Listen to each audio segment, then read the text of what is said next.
Hello friends, I am Neeru and most welcome to my channel beauty and hair styles. Friends, आज हम कर रहे हैं थीम लुक।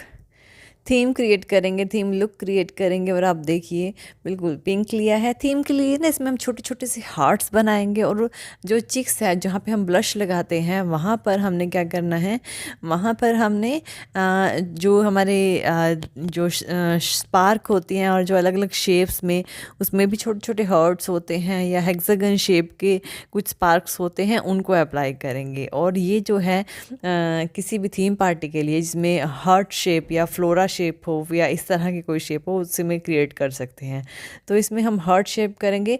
आइज़ को डिफाइन करने के लिए हम इसे थोड़ा ज़्यादा डार्क और एनहेंस कर रहे हैं। तो देखिए हम ये लुक जो है वो किस तरह से क्रिएट कर रहे हैं और इसको आप किस तरह से करेंगे। तो फ्रेंड्स, चलिए देखते हैं।